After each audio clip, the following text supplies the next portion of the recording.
ছোৱালী মানুহ জন্ম লোৱাৰ পৰাই আমাৰ সমাজখনে আমাৰ গাঁওখনে বা ঘৰৰ মানুহখিনিয়ে শিকায় যে ধৈৰ্য ধৰা এটা ভাল গুণ, গতিকে ছোৱালী মানুহ সদায় ধৈৰ্য ধৰি থাকিব লাগে। এইখিনি কথা নিশিকায় যে ধৈৰ্য আমি এটা সীমালৈকেহে ধৰি ৰাখিব লাগে, তাৰপিছত আৰু ধৈৰ্য ধৰি থাকিলে নিজৰ ক্ষতি হয়।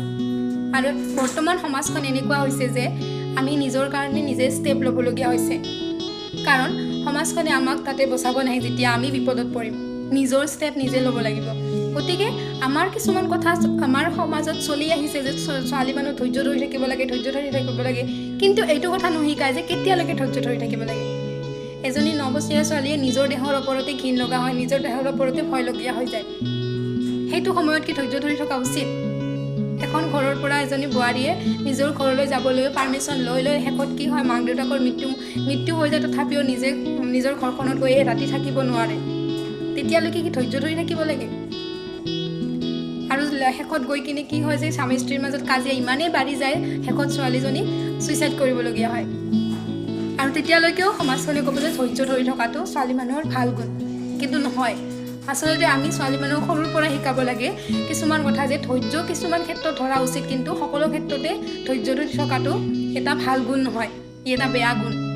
যেতিয়া সৰু ছোৱালীজনীক শিকাব লাগিব আমি যে ধৈৰ্য তেতিয়ালৈকে ধৰি থাকিম যেতিয়ালৈকে হাতখন ইয়াতে থাকিব। এই হাতখন গৈ পিনি যদি ইয়ালৈকে আহে, তেতিয়াহ'লে সেয়া ধৈৰ্য ধৰি থকা উচিত নহয়।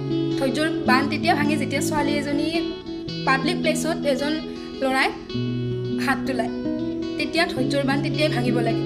তেতিয়া ধৈৰ্য ধৰি কেনে আৰু ভৱিষ্যতে মাৰ্ডাৰ হোৱালৈকে ৰখি থাকিব নালাগে। কিন্তু এজনী ছোৱালীক 10 বাৰ 20 বাৰ পাৰ্মিশ্যন লোৱাৰ পিছতো নিজৰ ঘৰখনত, নিজৰ মাক দেউতাকৰ ঘৰত এক ৰাতি থাকিবৰ কাৰণে যাব নোৱাৰে। শেষত গৈ কি হয়, ছোৱালীজনীক ভালকৈ নেদেখাকৈয়ে মাক দেউতাকৰ এজনৰ মৃত্যু হ'বলগীয়া হয়। তেতিয়ালৈকে কি ধৈৰ্য ধৰি থকা উচিত?